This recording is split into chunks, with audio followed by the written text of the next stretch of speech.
Perché io sono su Facebook. Insomma, viene fuori la stazione dei treni a Milano. Ti fatto sta tra una roba che altra, lì, non abbiamo un orologio, non venendo, non sai neanche l'orario. No? Che l'ha già pagato, tutta una confusione, insomma. E ti, Milano deserta, ti rispondi che domandi qui qua, non so neanche l'ora, non ho un orologio, non io. Finché ti cominci a camminare in fondo a una via e vedi un dove dice, ti cammina tu un robot, un peso, una roba. La messica che rompe questo qua, ti dirai io portare dove Ise e da fare come mandare l'ora. Sì, sì. E allora gli italiani non gioca sempre l'ora. Il capo vede che non fiamo in difficoltà, ma voglio dirmi l'orario per favore, non è problema. E da che ora io guarda, qua a Milano è alle 9. Ah, buon grazie. No, ma aspetta, se a Tokyo le 5 della mattina, sì, va bene.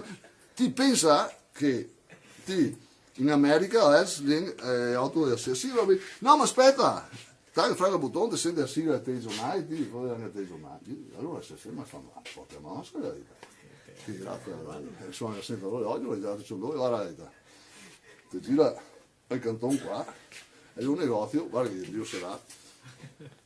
E là per l'ultimo l'hai detto, ma per un costo? Ah, l'hai dato con 20 euro, l'hai dato per porto a casa, beh, l'hai dato un orologio del genere.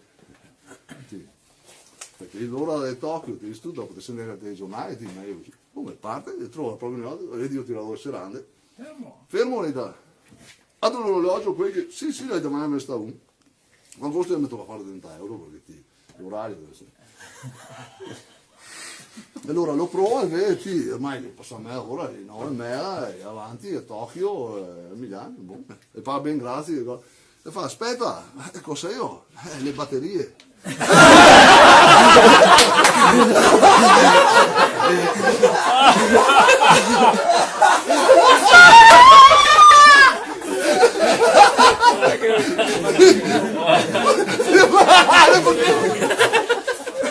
Dove dice?